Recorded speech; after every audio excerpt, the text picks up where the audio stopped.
All right, welcome to episode 18 of Marketing Operators. We've got a jam-packed episode. I flew out to LA last week to do the Meta Performance Creative Studio. I talk through all the big takeaways. We talk creative fatigue, diversity in formats and benefits, and the tactics and strategies that we're exploring to fully capitalize on all these opportunities. For our test of the week, Cody and Connor are running a very similar test. So we talk through that, and we're going to be giving updates in the future. So make sure to like, subscribe, and share with a friend.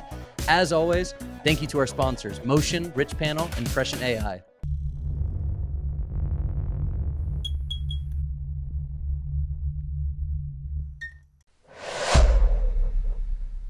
When we talk about our premium sponsor Motion, we talk about adding analytical rigor to your creative strategy. We say Jones Road uses it, Hexclad uses it, Ridge uses it, True Classic uses it, but why? Why are all these nine-figure brands using Motion? And as a head of growth or marketing leader, you're constantly looking for ways to make your team more effective, improve processes, and make better decisions faster. For Ridge, we're able to organize our content more cleanly, standardize the metrics that we measure, and make better decisions quicker, ultimately leading to stronger business outcomes. We're using Motion on all of our weekly calls. As soon as we launch a new campaign, a new product, or we're just managing our evergreen campaigns, we take a bottoms-up approach to how is each piece of content performing, and ultimately how is that leading to us hitting our ultimate goals. Today, you can get 50% off your first month when you mention the Marketing Operators podcast to the Motion sales team. Make sure to visit motionapp.com to learn more. All right, episode 18. It is Tuesday, July 23rd, 6 p.m. Mountain Time. It's 95 degrees here in Salt Lake City. Dog days of summer. How are you guys feeling? Feeling good. We got through the dog days of summer like 2 weeks ago. It was just 105, and now we're sitting like nice and calm upper 80s here in Denver. So we're having park days. We're playing spike ball. We're throwing the frisbee. It's all good. Yeah, same here. Jersey was hot a few weeks ago, but got some rain. Not feeling great physically. Got signed up for yesterday's two weeks to the day will be my hip surgery. So pretty excited about that because it's just getting worse and worse. So I'm very excited about that. We'll miss you guys for a few weeks, but I'm sure you'll hold it down without me. Hopefully, man. Hopefully. Yeah. No, that's exciting though. So we're all personally doing well. How's business looking for you guys? We're 3/4 of the way through the month. Yeah, we've been slow. In some regards, we had a monster Prime Day, which was awesome. We also we did some enhanced pushes from our .com funnels to Amazon this year, which we haven't done before, which is certainly, a variable in our .com growth, but overall, we've had our best month in the last 4 months, and the first quarter of the year was kind of apples to bananas because Q1 of last year we had a huge inventory constraint. So this year it was like, all right, well, huge growth on Amazon. But so getting out of those months, this has been our best growth month on Amazon, which is awesome to see. But our .com efficiency it's been a struggle. We have some levers that we're gonna pull over the next few weeks to see if we can make a dent in it. But yeah, top line revenue growth and efficiency have been a bit slow for us so far this month. I said this a couple weeks ago too. I said I was expecting to see some more bearish economic data because it just feels as if people are less likely, at least for us, to spend $120 on a new wallet. We're having a really solid July, honestly. We also had a really strong Prime Day. We pulled out a few more stops in terms of promos, so we gave ourselves an advantage trying to comp year over year. And then we're still benefiting from a lot of new category growth. So rings up 100% plus year over year, and travel obviously not comping anything yet. So we've got a lot of things like working in our favor in terms of growth. But would I say the core business, growing that, I think the last honestly since February has been one of the more difficult periods as long as I've been at Ridge, maybe outside of early 2022. Yeah, I would agree. I mean, our CAC our acquisition efficiency is definitely lower just year to date, year over year than it was last year. And part of that's because we're spending a lot more. Right. Our revenue is definitely up. It's not up to the extent that we'd like it to be up, and it's definitely our CAC is up disproportionately to our revenue growth. So we're seeing the exact same thing here. Our efficiencies, it's been tough. Cody, how are things at JRB? It's been pretty good. We've been right on forecast until the month, a point below, a point above, just right around. So we're right on. So maybe it means we're getting a little bit better at forecasting. I mean, June, July is always our softest month. July will be our softest month, but it's all part of the plan. It's all part of forecast. We're actually a little above acquisition efficiency and volume. So pretty happy about that. very interesting. So we had like a lot of just like, we just hired a director of retention, but obviously she's just getting onboarded. So we had like a bunch of freelancers just running, you know, our retention stuff, and our, you know, quality slipped, volume slipped, and it's super interesting because like, to me it shows that you know, it's, you know, email and SMS are actually super incremental for us. Like we're usually very consistent and like accurate with forecasting our repeat customer revenue, and we're actually like quite a bit down below on that. I think we'll make it up. Like we had a launch today, so I think we'll make it up. But it's just really interesting to see like less frequency of emails, and we're totally slipping on those. So yeah, it's at least just a little bit of an eye-opening thing, because sometimes it's hard to know how much are you actually moving the needle with some of these efforts. Yeah. Yeah. I feel like you've kind of poo-pooed the incremental Yeah. impact of retention efforts, but it sounds like you're on the other side of that now. Yeah, this has been, I don't know what you call it, one of those like time series things where you just like stop doing something or you just do less of it. So it's been very interesting to see.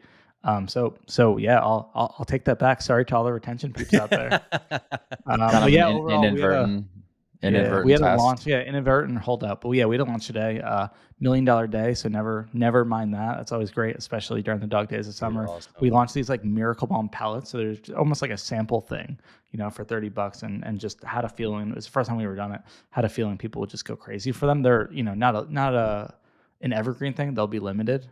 We'll probably sell through them in about a month, but very fun to see this in mid-July. Yeah, that's awesome. Yeah, nice 7-figure day always helps. So I Do you think guys get numb to them? Like, this sounds like the biggest like brag and like humble brag ever, but like it's so hard because like the first time you do this, I don't know how long your guys' businesses are more established, but like the first time you do this, it's like the most crazy thing ever. Like you almost can't believe it. And I'm sure you guys do it, you know, more often than we do. And it's just like, it's kind of like, oh, that happened today. That's cool. I wouldn't say we've like grown numb to it. It's obviously like the scale has changed dramatically. Like I remember we used to do $30,000 a day, and I was like, dude, this is awesome. I was like, this is like the best thing ever. And then now like the holidays we'll do like 10 straight days of $1 million days. And that's awesome. We did for scale a little bit, we did 400 grand on Sunday, and I was stoked. I'm like, dude, what a fantastic day. It was really nicely distributed across rings, travel, the wallet business. I was like, it's just a fantastic, it's not our biggest day, but it's one of my favorites. And it being like whatever, July 21st or whatever. I was like, I'll take that whenever I can get it. I don't think you get numb to it, especially when you're in like the tough summer months, and then you roll out like a new product or an offer, and you go from, you know, doing like a few $100,000 per day, and then you're back up into that, you know, upper 6 figures or low 7 figures day. Like there's always that dopamine hit when you go from A to B there. It's the best. But yeah, for me at least, it's something I always got to work on, because like you said, what used to be like a huge day, even like an average day, is no longer the case, and it becomes sometimes a poor day, and you just got to keep that in perspective sometimes. Totally. So cool. So it sounds like you guys are having a really solid July. Connor and I, more of a mixed bag. I've heard really mixed things across the board for a couple months now, as I stated. So we're going to talk today, at least one of the things that we've been doing to try to like triage some of the difficulties, or like I talk about, is like, what is iron that we can get in the fire that could help lead us back to growth, at least within the core business, or more significant growth within the core business. And that's ad creative. So we've been doing a bunch of stuff. We're talking to new agencies. We're like revamping our internal processes. But last week I flew out to LA for the day, went to the Meta office for their performance creative studio, and we thought we could jam through some of the main points, as well as tie in a bunch of like, I think what are becoming more and more common talking points across the industry. How does that sound for you guys? Everyone loves creative. Let's do it. Love it. All right. So I've got 4 big buckets. I think each of them are kind of conversation starters. The first one is ad creative fatigue. So I don't know your guys' like history or take on creative fatigue. I always think of creative fatigue as like when it stops working, it's fatigued. But Meta seems to be like far more interested in educating advertisers on when their creative is fatigued and like what to do about that. So I don't think a lot of these tools are available to the average advertiser. We're there because we're a part of the Disruptors program. But they had a big pamphlet broken out that showed us by Meta standards, what if our ad creative is fatigued? And we saw some super interesting things. One was we launched so much creative as a percentage of all ads, we're at a really low ad fatigue number, but as a percentage of spend, we're at a relatively high number. 40% of our spend was going into creative that is considered by Meta standards fatigued. Now, that's to say, not that you should turn those ads off, but that it is a leading indicator that these ads might not perform that much longer, that they really think you're bumping up against the top of the ceiling, which I thought was really interesting. And like data that we've never had available to us before. Do you guys talk with your reps or internally about like creative fatigue and like what you do to hedge against that? I mean, I've never seen that report, so I'm going to reach out to them after this though, because I'm really interested. I'm also curious because like the way I'm curious how you guys see how you define ad creative fatigue, but I've always looked at it as you launch a new creative test. Generally speaking, you launch a new creative test, it performs, it's hitting your benchmarks that would make you say, hey, this is working, this is a winner, we want to scale it. And then it falls off, right? It was at that benchmark, and then over time it goes down and down and down until ultimately it's now no longer above or at your benchmarks. And like to me, that's how I've always defined creative fatigue. Did they tell you like statistically what they're defining it as? They didn't get into the details of how they define it. Yeah. So that's a good point. But I agree with you. That's how I've always thought about it. And that's what makes sense to an advertiser. Their metric is like I said, a leading indicator. So it's not like, hey, this isn't no longer performing, you should turn it off. It's, hey, we think you've saturated the audience or the audience for these placements. Like whatever the ceiling is of that ad, we think you are at it and you should be open to the fact that this could begin performing worse. Like they told us our Father's Day ads were like fatigued, which I think makes sense. We're putting like tens of thousands of dollars behind like a single piece of creative for weeks. They were like, we recommend you don't reskin these for any future holiday because they're done. Basically, you should think about. Oh, that's interesting. Better diversity. Yeah. So like the use case would be like, hey, this maybe was your top performing ad during Father's Day. Naturally, you're going to say, hey, we should iterate on this and roll it out for whatever our next tentpole offer period is. But they're saying, hey, don't do that. This concept's already, gotten everyone it's going to get at the efficiency it's at. That's what they're saying. That's like, that was Okay. the explicit point that they made was that Yeah. they were like, we recommend you don't reskin these. Or at the very least, I mean, what we'll end up doing is reskinning them and then really trying hard to like introduce new winners in future Father's Day or like even the holidays. We'll use similar types of content. So that was one way to like take this data and use it on a forward-looking basis. I do have a question though for either of you guys. The way that we've thought about fatigue, and I think we all agree here, is like it is when a winner no longer becomes a winner. It stops performing. You fatigue the ad. Have you guys seen?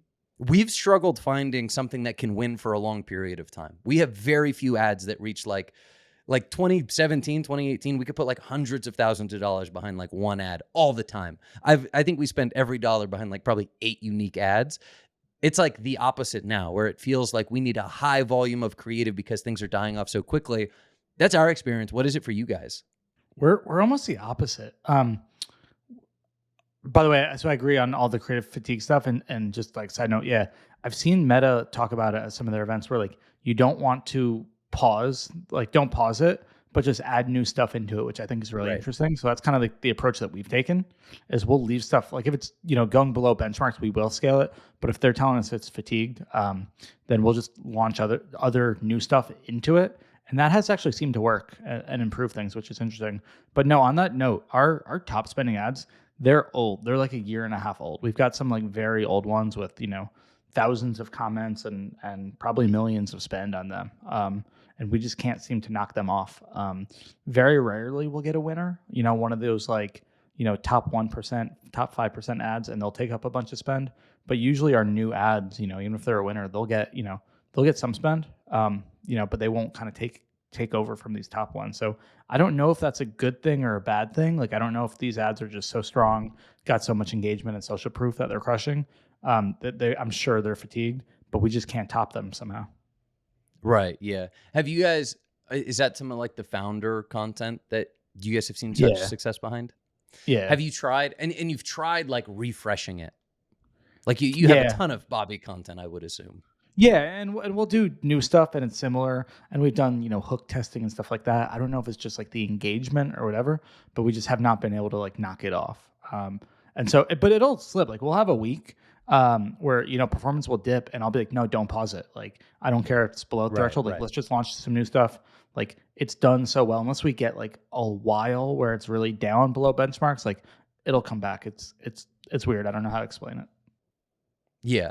What about you guys, Connor? I think in our scaled campaigns, that's more the case. Like we'll have some of these ads that will be our top spenders, top performers in scaled campaigns for months and months. And sometimes they will dip and we'll turn it off just to get spend flowing through other ads that we've found to be winners in creative testing, and then we'll return it back on, and that'll give it some more life.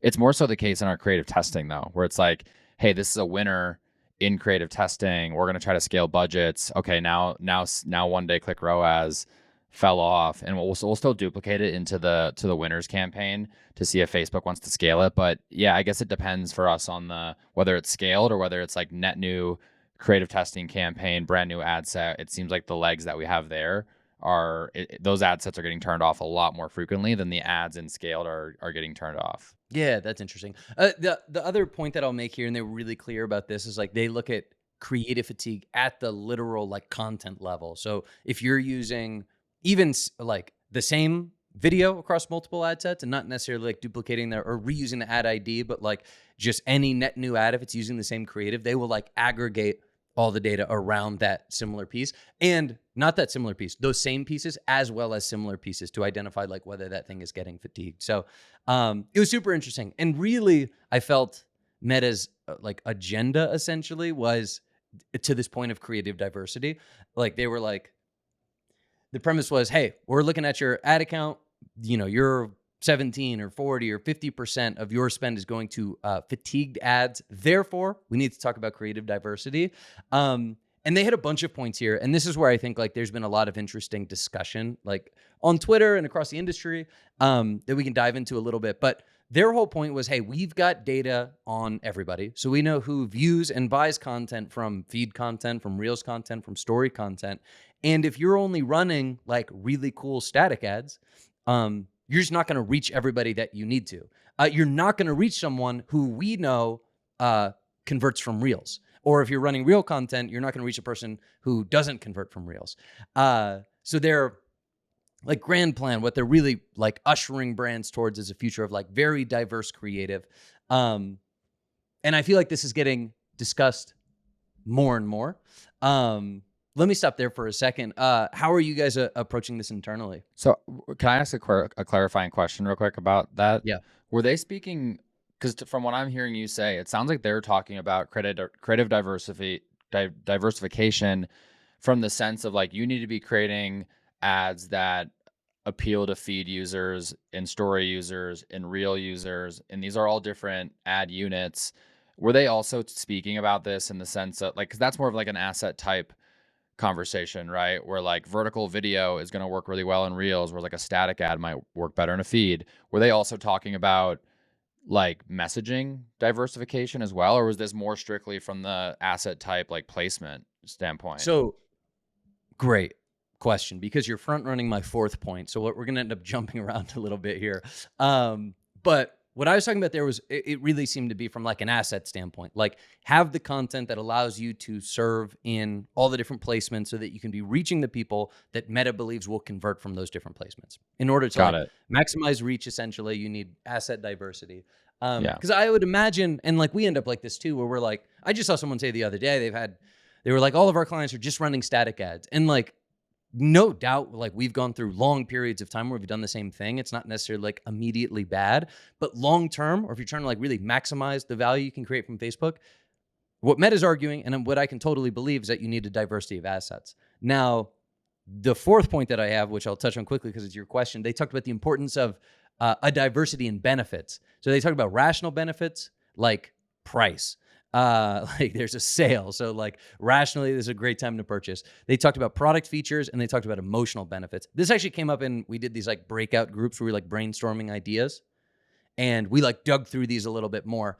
But that was another really key one. And that's where I think Ridge can maybe improve the most, is like they seem like really great jumping off points where what are the rational benefits of someone purchasing a Ridge wallet? What are the product features that someone will buy a Ridge wallet for? What are the emotional benefits of a Ridge wallet? And like using that to get to a diversity in benefits, and then using all of our forms of content creation to then diversify that across assets. That was my big takeaway, where I was like, we can get significantly better at that and just like lock in like diversity from every dimension, basically.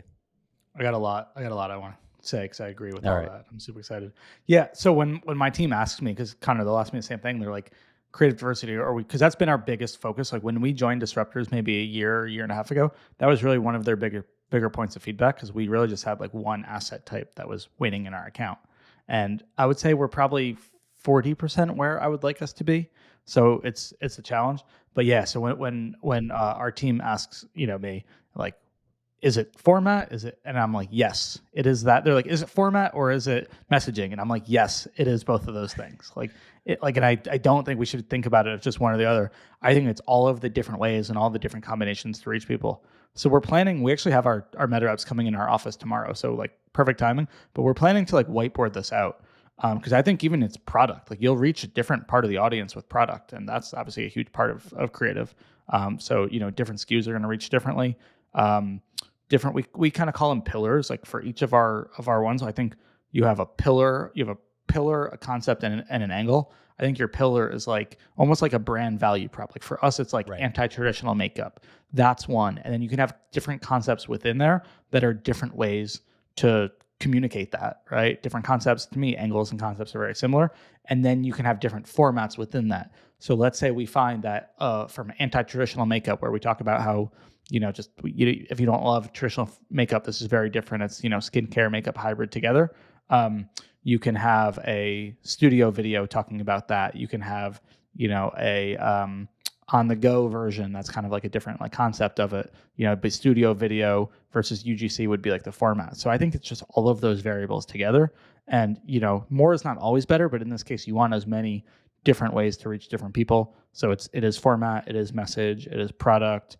It's a little bit of everything, I think.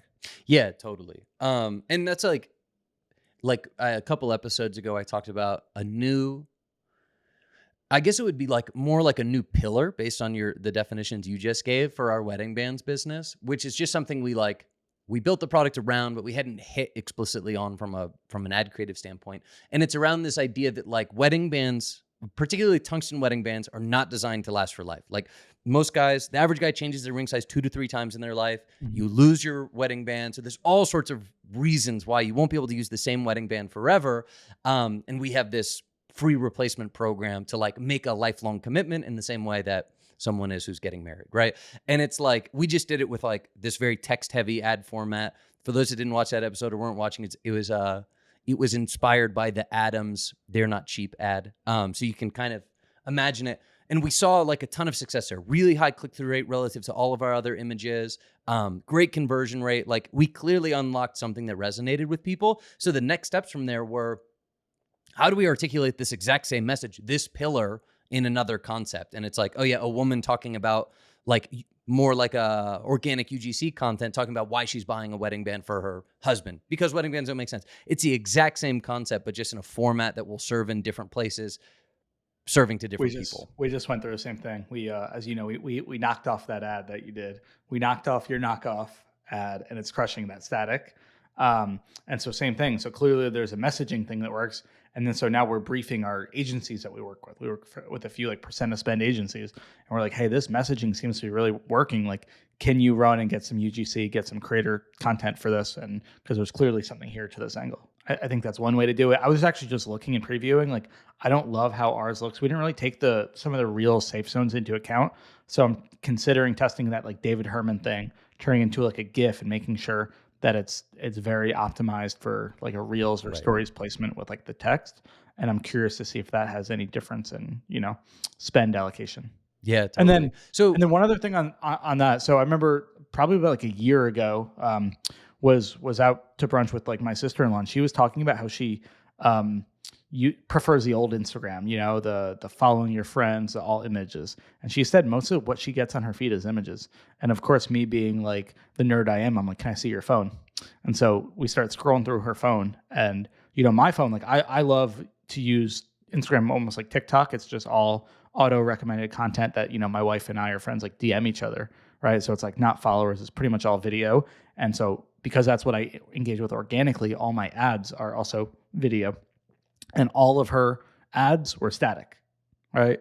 And so she could be Right. perfectly in market for what we sell, but if we were only running studio videos at the time, we're never going to reach her. And so I think that's just like a perfect anecdote to kind of what you were talking about before. Yeah, 100%. So what do the most successful brands have in common? They have great profit margins. They're lean businesses. They're actually making money. This is something the D2C industry didn't do for a really long time. And number two, they have a brand that consumers love. Now, what if I told you that you could achieve both using AI? The team at Richpanel has developed an AI that can significantly reduce your support staff while providing memorable customer service. So you can reduce costs while ensuring that consumers continue to love your brand. So here's how it works. The AI imports data from your existing help desk and uses this information to train itself. This entire process takes less than a day. Afterwards, it begins to automate numerous tasks, thereby reducing customer response times. We just switched to Richpanel at Ridge. We had been on customer. I didn't feel we had a modern stack for our customer experience team. What we're looking forward to doing is a number of things I just mentioned. We're going to reduce headcount. We're going to offer a better customer experience. We're going to make information more readily available to the consumers that are looking for it. And we think Richpanel is a great tool to do that. So the best aspect of the transition was its simplicity. We were ready to go live in 2 weeks with no data loss. Our team of 30 agents were quickly onboarded. And thanks to Richpanel's tutorial videos and user-friendly interface, it was all very seamless. If you're looking to leverage AI to save on support, payroll, and deliver a customer service experience that your customers will truly appreciate, check out richpanel.com and schedule a demo with their team. Connor, how are you guys approaching it at HexClad? Creative diversity. We share all the same beliefs that you guys already hit on in terms of asset type and persona type. We track it, right? So like we classify asset type and like angle that we're going after in every new batch of creative that we're running. And we get to the end of the month and we say, hey, this month we launched, this many statics, this much UGC, this much like high production video. Here's all the angles we launched. And we're basically just every month auditing that to make sure we're not over or under indexing. And then we're also obviously reporting on like category performance, like all those categories compared to one another to decide, hey, maybe we should go do more videos or we should do less statics. Who knows what it is, but we are a huge believer in the diversification piece. We've added new products into the mix now in the last 3 months. And now that we have all these things happening, angle, product type, asset type, we just do our best to keep track of it all so we can know where to over and under index, or where we are over or under indexed and where we can move forward, going into the next month or the next quarter, so we can create like an intentional roadmap to fill any holes that we might have. Can you explain how functionally you're tracking like the different dimensions that then you review the content on? Yeah.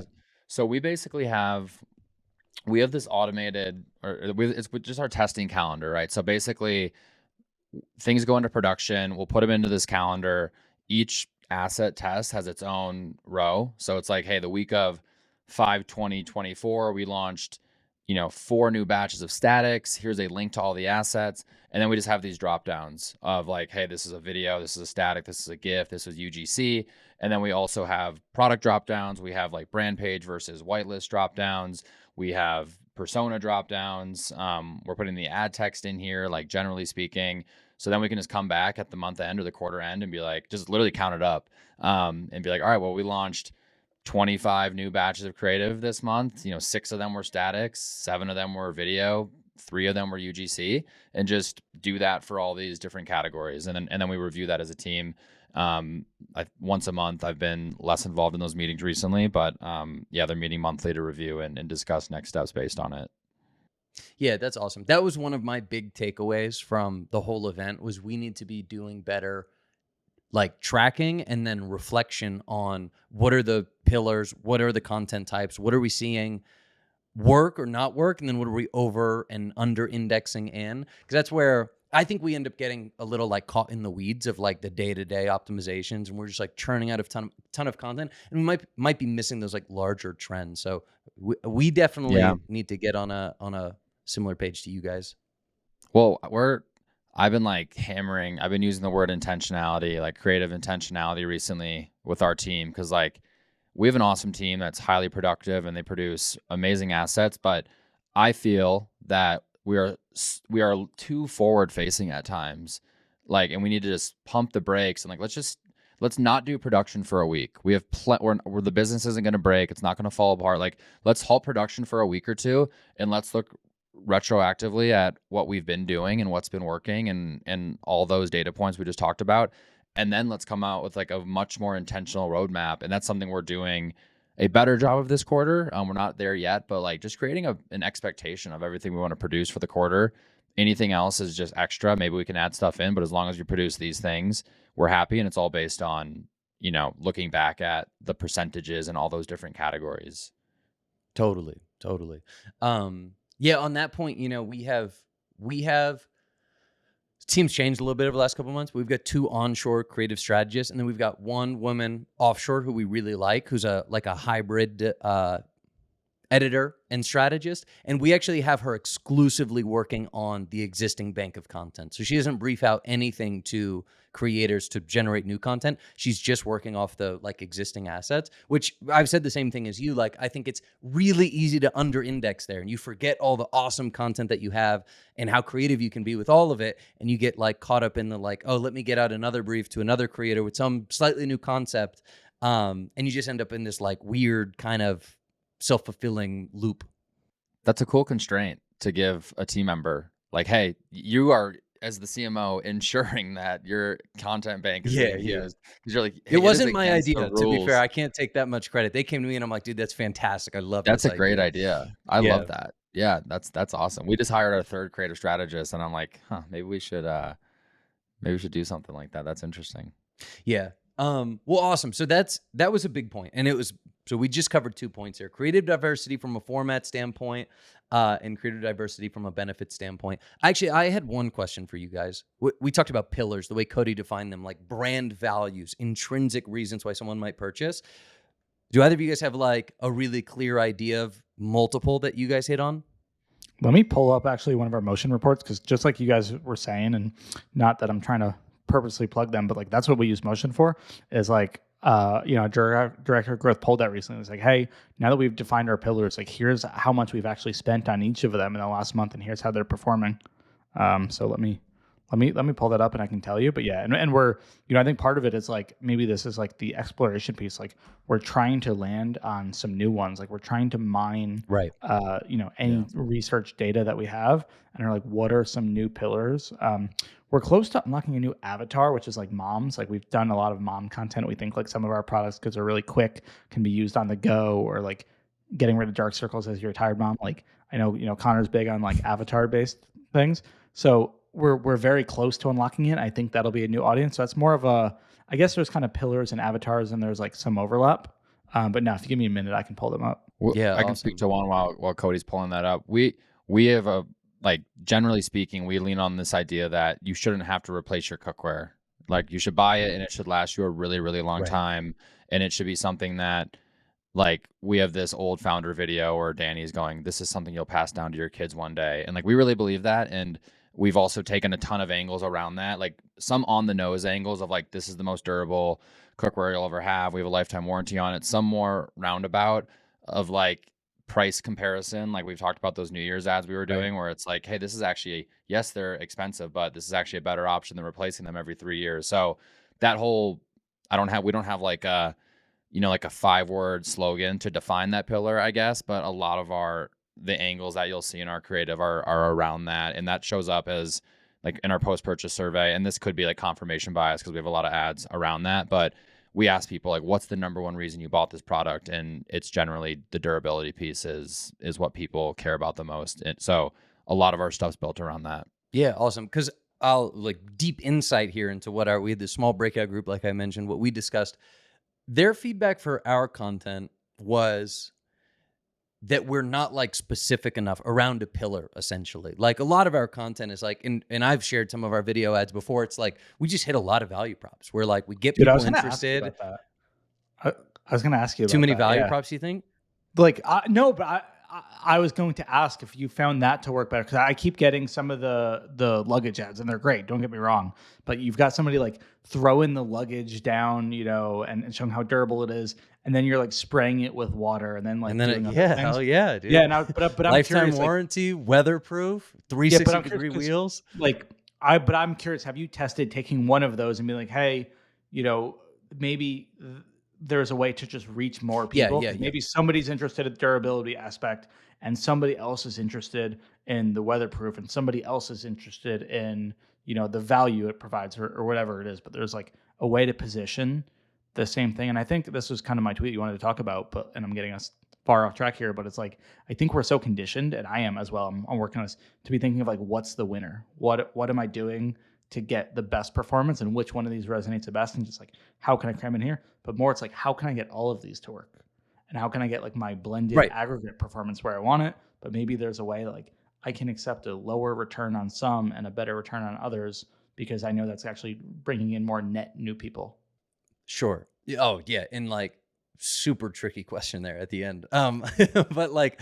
But to your point around, all the value props. I mean, that's what their feedback was. Now, undeniably, I would say it works. Like it has worked. They were like, this could be better. I don't know, guys. We've spent, $100 million on this type of content. Like clearly it resonates with a lot of people, but it is, wallets are an easier way to speak to, because we're earning attention, like in some sort of creative way, gunshot hooks, comparisons, whatever. And then we're like, look, this is RFID blocking, 30 plus colors and styles. It's guaranteed for life.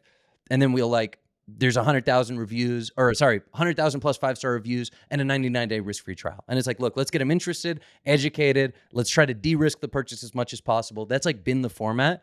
And their feedback was like, you guys are just that is a lack of diversity at this point. And you need to be diving in around certain very more specific values. And that was like the wedding band ad that I mentioned is an example of that. Let's really expand on one reason why someone might buy. Mm-hmm. And we're just trying to get more into that form. And same with luggage. Luggage, we're actually more diversified and have been from the beginning, because I think there are there's just a lot of substance around travel that we can tap into. But yeah, that was their feedback. And that's why I was curious, what you guys think of as your pillars, because we're trying to better define these brand values that we can expand on via concepts and formats, like you mentioned earlier. All right, I can share ours. But yeah, no, I was just going to ask you about that, because that would be interesting. I think if you took one of those things for luggage and just tried to have that be its own funnel. But yeah, so for us, and these are ranked by spend over the last 30 days. So anti-traditional makeup. So this kind of could be split out too, but we position our makeup on our homepage. It's beauty reinvented. It's, if we had a better way to say this in a brand deck, we would, but it's essentially makeup for people who don't normally like makeup. It's very skincare hybrid makeup. And so a lot of times we talk about, and we kind of position it against problems that people have had with traditional makeup and why that hasn't worked. So we do that for Miracle Balm, but also anti-traditional foundation. They're just spin-offs on what we feel is a reinvented approach to it. So that's our top spend, top ROAS actually. Number 2 is Bobby's origin story of Miracle Balm. So It's essentially Bobby telling the story of Miracle Balm. Number 3 is Pro Age. So, we are not anti-aging. We don't ever want anyone to feel bad about their age. We want them to feel good about it, but there's still a way to feel confident, look their best at that age. So anything along the lines of that messaging usually performs pretty well. Number 4 is no makeup look, just anything where we're talking about the natural look that it provides. So that's the visual benefit. Press social proof. It's not technically a pillar, but we kind of have that. And then versatility is the other one that we have there. It's just talking about how versatile it is. So those are kind of our main ones right now. So you don't have to tell us exactly, but what does spend breakout look like between those if you have it pulled up? Over the last 30 days, I would say probably a third of the spend is traditional makeup, so anti-traditional makeup. Probably 20, maybe 15, 20% of the spend is origin story. Pretty much the same amount on Pro Age, and then it kind of just drops down pretty long tail from there. Yeah, so pretty diversified. And I'd like more pillars, and I'd also probably like a little bit more spend being more evenly distributed, but I don't know. Because So right now, are you? I actually, Sorry, go oh, ahead. go ahead, Connor. No, Do you you think go. about that, Cody? Like when you're developing ad creative, because one thing I don't think we do a good enough job of is put those into their specific buckets. Like we have a lot of hybrid explanation. Like I said, we have a lot of durability, lifetime warranty explanation. We have some that lean more on the non-stick angle for a different avatar, but I would like to be able to go and take that breakdown just like you had, where I know exact the percentage that went into hybrid, went into durability. Like I just know it anecdotally because I see what we're producing and I see what's scaled. So it's like, all right, well, these are the ones that are working best.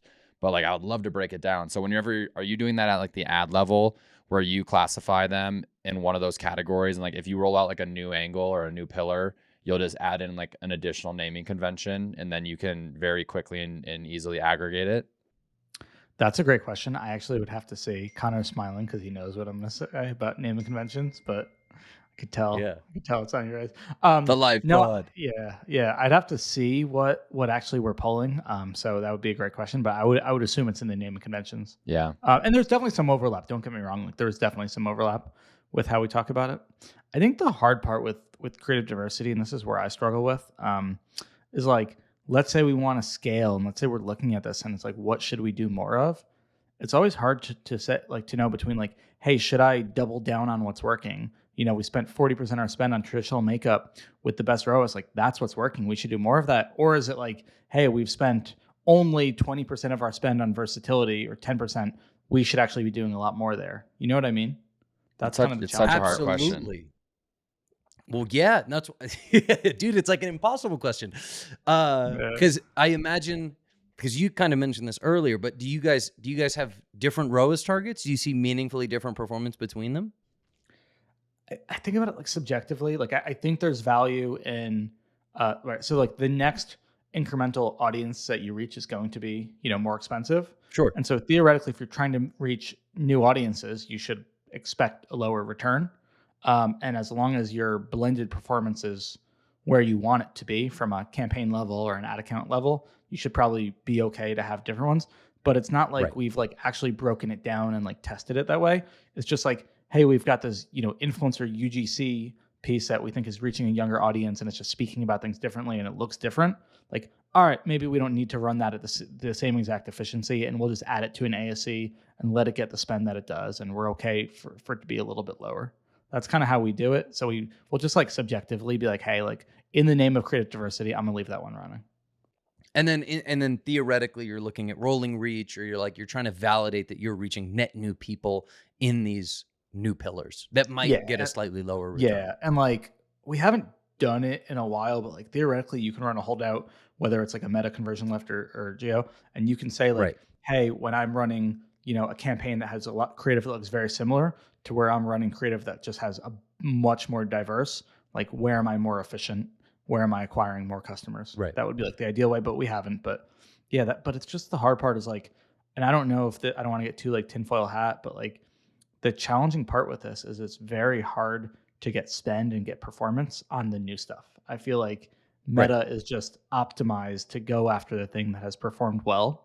And it's very challenging to get this new stuff working. Yeah. And I think there's ways, I think there's things that you can do, but I'm curious how much of that do you guys think happens at like an ad account level or a page? Do you think there's anything to that, like Meta getting like trained on like absolutely Yeah, no doubt. Now that was a question that I was going to ask, because one thing, this wasn't at all like a official recommendation from Meta. It came up in our breakout group and it seemed to be supported by our reps and like the couple other people that were with us, but we were actually talking about organizing the account by these benefit types, or like we could substitute for pillars, where it's like basically forcing spend and allowing learnings at the campaign ad set level within, you know, anti-traditional makeup or whatever it is. So like that would be like its own campaign.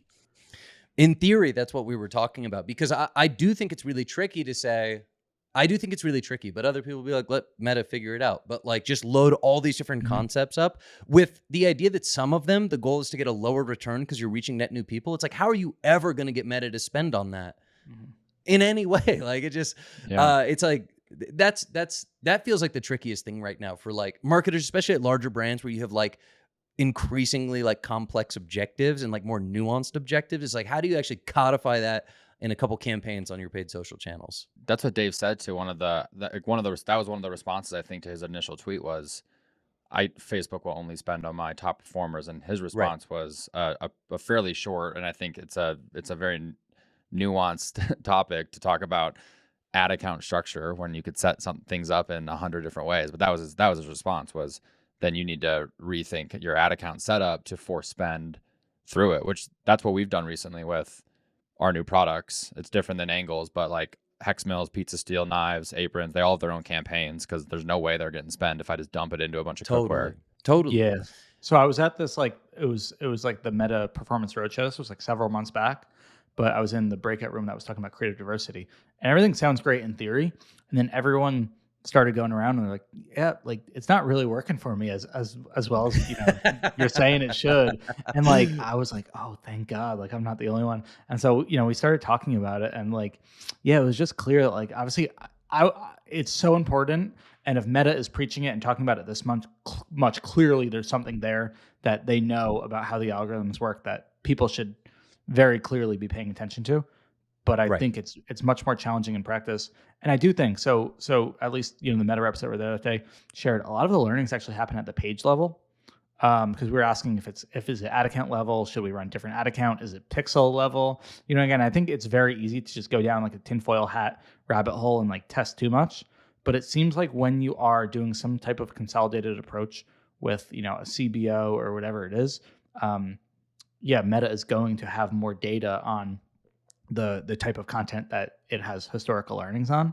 And so I am very interested in testing some of these different approaches, different pages. I think maybe I'm very curious if there's some, and I never really got an answer, like, is there some value of working with like partnership ads, whitelisting, to be able to run it through a different page and be able to leverage their audience, right? Like, let's say, for example, Hexcloud is trying to reach a new audience and they think, you know, you've tapped out on chefs, right? Or your typical audience, and you're trying to reach, just making an example because this is something we're trying, but you're trying to reach moms. You think, you know, Hexcloud's great for young moms, young parents, because they can, you know, they don't have to do as many dishes or whatever it is, right? And you have a value prop there.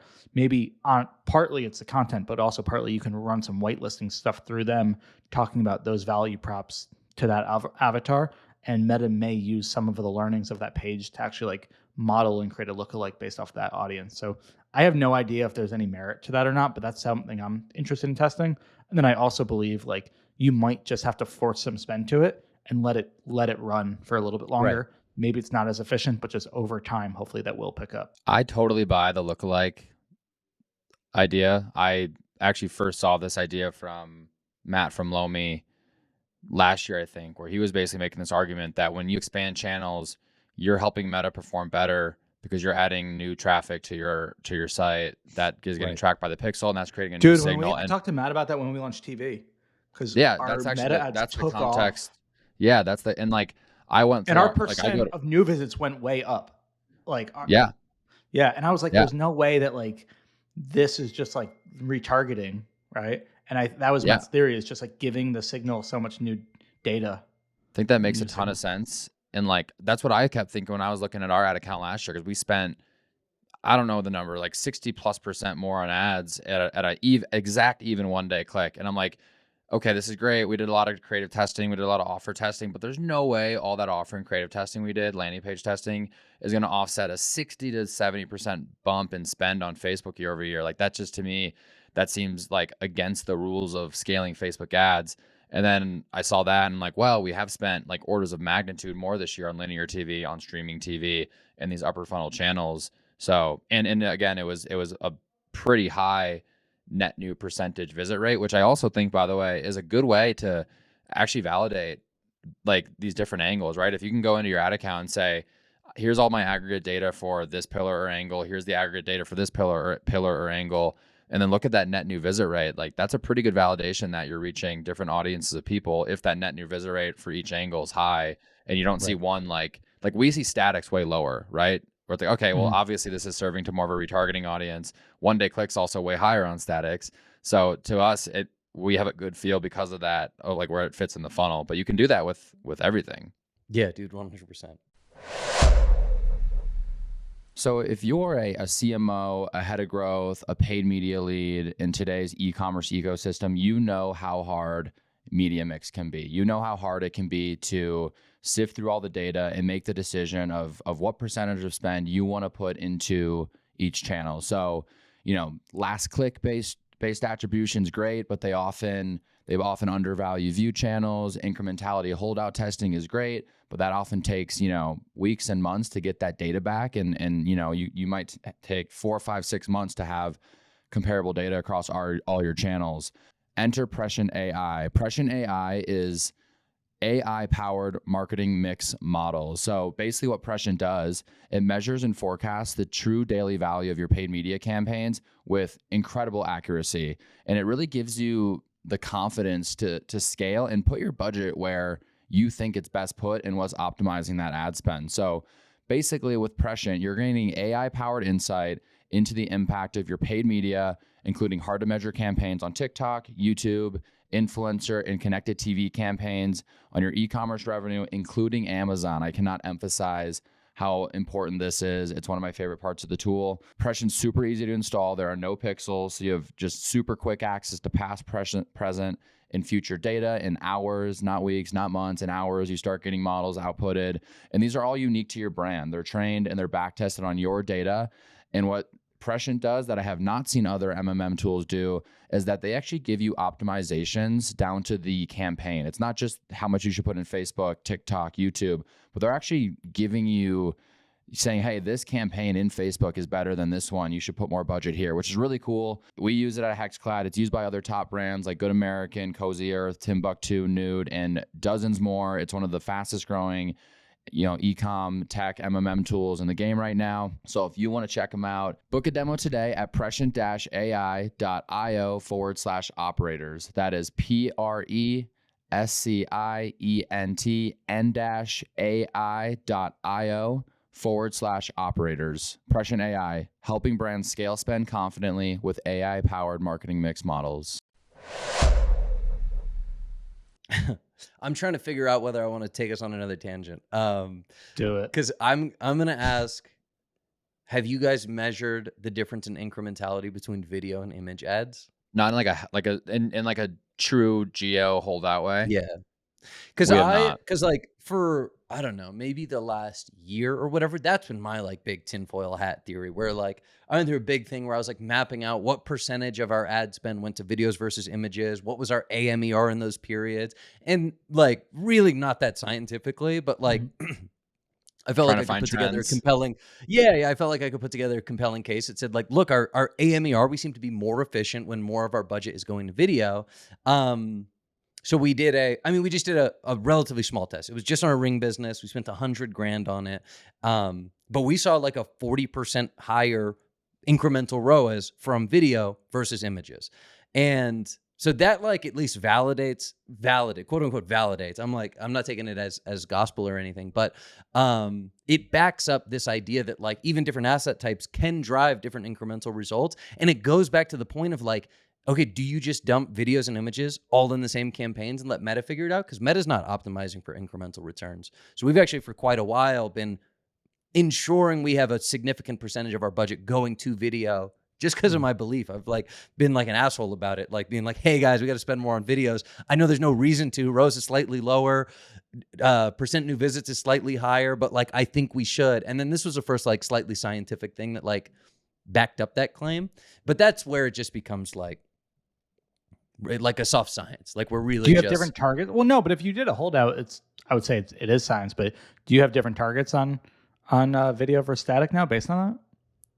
We look at them relative to one another. Yeah. So we have different expectations. And then we just started like adjusting slightly for percent new visit. So like we'll give an ad driving a higher percent new visit slightly more credit. And that's not like the source of truth, or sorry, that's not like the main metric that we look at, but it is another metric that we look at to just contextualize some of the decisions that we make. So you said something interesting earlier. I think this was from the Meta test or Meta event that you went to about, I guess, testing. And you said it right before we came on, and having different asset types in the same ad set. Was that right? Different asset types in the same ad set. Yeah. So I'm glad you brought that up because that is the Yeah, I wanna third learn and more final about that. point. Yeah. Beautiful team effort around moving us to the agenda here. So it came up they really they were not encouraging creating too many similar assets. They're like all about like very dramatic creative diversity. And someone in the crowd asked, well, hey, if we have a podcast ad, it's clips from a podcast, same host, same setting, but there are three different value props that they're talking to. Are those ads too similar? And will Facebook be able to determine if there are multiple winners within that? She said, if we group these all into an ad set, we know, and I think you guys will probably agree, like you group ads into an ad set and you'll really see volume pick up behind one. Like that's what Facebook really likes to do, Mhm. especially in like a testing campaign. And they said, yeah, if the content is too similar, Facebook will find one winner. And it's very unlikely that Facebook will find multiple winners within that. It'll decide, hey, this is what's working. We're going to like optimize towards this.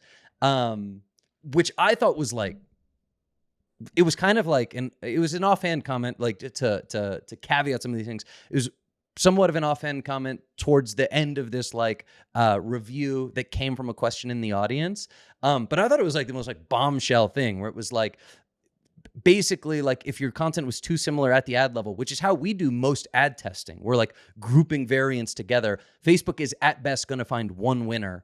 And it just felt like we might be spinning our wheels too much with variants at the ad level. We should be really focused on diversity testing within certain concepts or pillars so that Facebook could potentially find multiple winners. That was their big thing. And it just totally kind of made me question all conversations around ad creative testing and how to set it up in an account. I love this. I love this. Yeah, I think they said something similar when I went to either the roadshow or whatever it was last year, and I've really been thinking about it because I thought that was eye opening. And we've been very guilty of testing too many small variables at Jones Road on our team, and so this was partly of my 25 hot takes. I did say, variation testing is a waste of time, and it was one of those things where I'm like, we still do it. It was a hot take, like we still do it. I'm not quite throwing the baby out with the bathwater and like not making any variants, but I'm very close to it. We've gone from making like 6 to 8 per concept to making like 3, 4 at Right. max. So we're still testing them within an ad set, but occasionally we're also testing, no variants and actually different concepts within an ad set at times. And I said to my team in like a creative strategy meeting, I was like, I'm not quite at the point where I'm ready to this yet, but I'm thinking about it, and I'm thinking about not making any variants and just making unique ads. And they kind of had a little bit of a freak out because they were like, well, like when we hook test, one of them performs better, but like I don't know if that's it. It's not statistically significant, And I'm super close to just doing it and just running concepts and running them together. We used to work with an agency that did that. I think you guys used to work with them as well, and they would just give us like we would get 8 ads from a shoot, no variants. What we would do, let's say 4 of them were Miracle Balm, even if they had different messaging, we'd run them in one ad set. Let's say 2 of them performed well, got more of the spend. We would then iterate on them, test some different hooks to try to improve some of the metrics. But we would always start with just one ad of each of them. And I think that saved our team a lot of time from creating all of these different hooks and variants. But I'm very intrigued by this concept for sure. Yeah. It certainly So flips everything on its head. That's like the general, if you ask, 10 creative strategy or media buyers on Twitter how they do it, I bet 8 are saying they group them by concept. Did they say anything about where they draw the line between, like we were looking at that Gordon ad, that knives ad, during that like creative anatomy analysis episode, and it's like those hooks were very different, and like the winning hook was that like TikTok comment response, which felt super, super different, like the close-up cutting shot versus like the Gordon split screen product on top, Gordon on bottom. Like that is like what I would call like a bigger swing, like variant. Did they say anything about, would they still consider that like bad, like not ideal because it's the general concept is the same? I'm not sure. They were like I said, it was like really kind of off the cuff, but like my general takeaway is they group things as being similar more aggressively than I do personally. I think that Right. was like the general takeaway. And that's why I said like a more aggressive diversification is really what we're looking for, what they were proponents of. So that's what I took away from it. Yeah, I agree with that. I don't quite have the answer because my team will ask, because usually my feedback, especially when we're testing statics, is like bigger differences. But I don't quite have the answer to like how big or insignificant a change can be, and whether it's to make it worthwhile or not. I really don't know. I don't know if changing a background color or a font color does anything, or if that should just be one, and then it should just be, I'm gonna make that static, then I'm gonna make an unboxing video, then I'm gonna make press static. Like I don't know Right. the best way Yeah. to do it and how much change. I think on a principle level, less variance, bigger differences, more new concept swings is what everybody should be striving for. Meta would agree 100%. We're talking Zuck's book here for sure. Well, awesome. We hit all the points. Any closing comments on creative diversity or the meta Who do you guys strategies think as a whole? does it well? I know Dave's always talking about Oats Overnight, and I think they do a great job. Do you guys have any, any brand crushes in terms of creative diversity? Or are there any brands that you think do it really well and they do Yeah, hi-fi, lo-fi, all that kind of stuff well that you like to check out? totally. I think Brunt Workwear does it really, really well. They're probably, I'll say a lot of like brands that I love and like undoubtedly are doing really well don't do everything we just described. Like they're like hitting a ton of value props. The content will look very similar. There's not a ton of diversity, like no doubt in my mind. Brunt Workwear, you'll look at the account, at least I did, and I was like, this is really well done. There's thoughtful static ads. They do a ton of like UGC from like really authentic blue collar workers. And then they have a whole different type of format that's like internal employees talking specifically through features. And I was just like, yeah, this just is awesome to look at. Like it's very well executed upon. Who you got, Connor? You got any? Dude, I'm thinking I need to get back in the ad libraries because it's been so long that none pop up. I'll like see what I'll often do is I'll see an ad in my feed and really like the ad and be like, oh, that's interesting. And then I'll go to their Facebook ad library and see what else they're doing in the moment. But I don't have any off the top of my head that I'm thinking that have just insane creative diversity. I'm gonna go and check out Brunt Workwear though and Overnight Oats. Because I think most brands will look, and most successful brands will look like I recently went like deep dive across like all the big D2C brands, True Classic, Manscaped, Dr. Squatch, Nectar Mattress, all those. Like, and I think you'll find like good performance creative and solid static ads. And it's like that's what most people do. It's like it's not like we've been missing the boat on this diversity thing. I think it is an inevitable, and I think it is how like we can continue reaching new ceilings, and different brands at different scales will need it at different times. So yeah, that's my quick 2 cents there. One I'd say. Do you have it? Do you have any? Yeah, what comes to mind for you, I Cody? wish there were more. I do look at Oats Overnight a lot.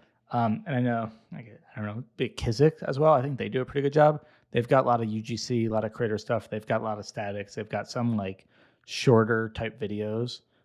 So I think they do a pretty good job. In our space, Ilya does a pretty good job. Like they've got a lot of influencer stuff, but they've got some studio as well. I have no idea if that's, conversion campaigns or not. They've got a lot of statics, a lot of different styles of them. Haven't seen, GIFs, but I think they do a pretty good job with it as well. Who was the last one? Ilya Beauty. Hate to give Shireen any you were credit, saying- but hopefully she's not listening. I thought you said GIFs. I thought you were saying like a brand at the end. Okay. No. GIFs, I don't know. How do you guys say it? I'm a GIFs guy. Yeah, gifts for sure. Well, cool. So we were talking about pivoting. We don't have a formal test of the week here. You guys are both running similar tests that we were going to take the last 15 minutes to talk through. Who wants to kick us off? You go, Connor. You want me to go? All right. Yeah. So we've been talking a lot about growing our non-cookware business. There's a lot of levers we're pulling across all those channels. One is website. I did not like in any way, shape, or form how we have our navigation merchandised. It was really unclear how to make it. Like there are certain products that were just straight up buried. Like there's no way you could get to them unless you were coming in through a marketing channel. So we did this whole audit and overhaul with the constraint of if someone lands on our homepage, can they make it easily to whatever product they're most interested in without nothing's buried, they can get there. So that's what we've been rolling out right now. We have a bunch of mobile nav tests, but we just launched our most up-to-date desktop nav test. It also breaks out our nav into 2 like vertical bars. So we're testing it right now. So if you go to incognito window, you'll probably end up getting it if you refresh it enough. But basically there's a top bar that has like all of our brand links, like our about page, our science page.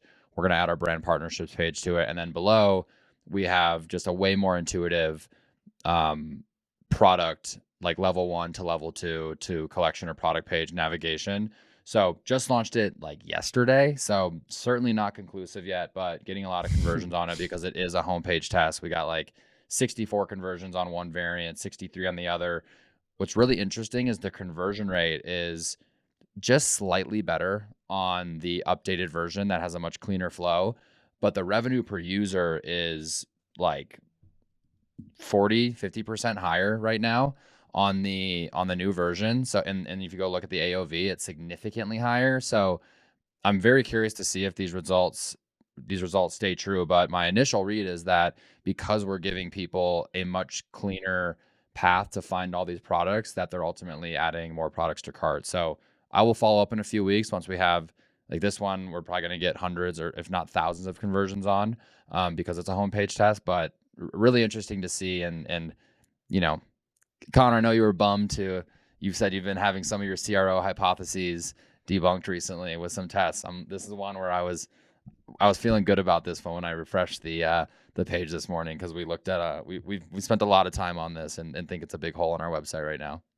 Dude, awesome. Yeah, but just don't get your hopes up. That's what I'll say. You're 24 hours in, dude. You might be I counting know. your Counting your chickens before they hatch? Yeah, I'll I just think so. forewarn you. Don't do that. I just We've looked all and the made original that page mistake. got another conversion. So the conversion rate's Yeah. flat now. Just close it. Just don't even look at it for like 2 weeks. Just don't even go in. Yeah. Yeah, that's I'm what the I need worst to at do. that. I'll look, and obviously I So know they'll bad. change, but I'll look. So yeah, we actually launched a nav test today as well. I'm pretty excited about it. This one actually I would say is pretty inspired by the Ridge nav. I think you guys have a really good nav. We just actually really haven't tested much. And I just noticed just based on some some user sessions as well as just a hunch that like our nav is very simple and it's a little bit long on mobile and it's there's nothing that's really highlighted. I'm a really big fan of visual hierarchy, so just using design elements to kind of draw attention to where you're trying to get it to go.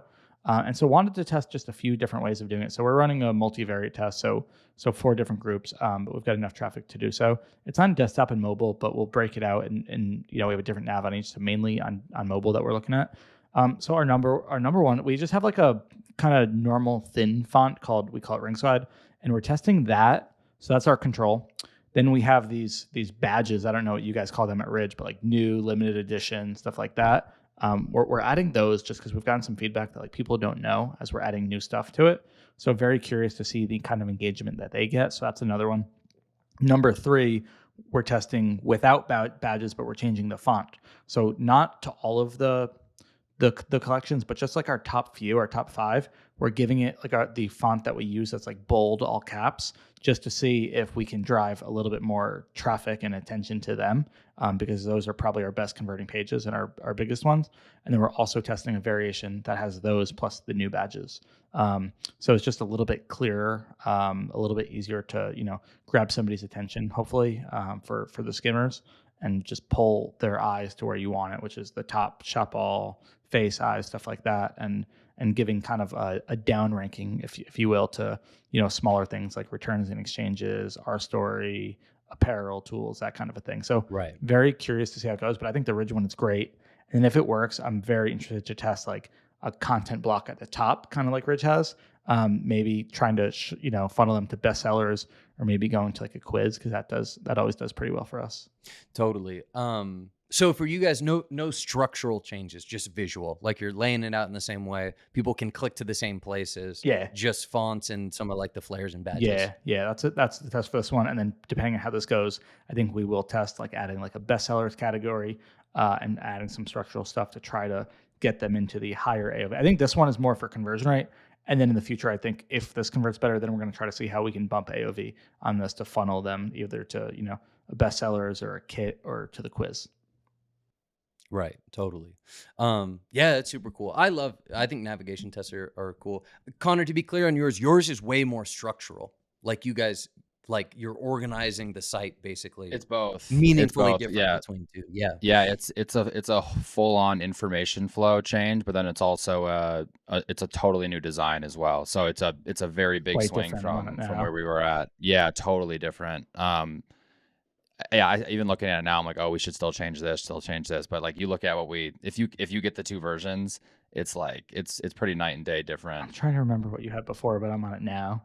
I've been seeing more of these where it's like all laid out across the top. So I'm very curious to see how this does for you guys. We just have a lot of like we have a lot of sub navs where like we need like hybrid cookware. Okay, well that's a big picture category, but then there's deep saute, there's fry pan, there's pots, there's woks, there's griddles. So like we need to just have that flow be super cut and dry and easy to find. And we're pulling out some of our best sellers right into that like level 2, which is what we're going to try to bring over to mobile now as well.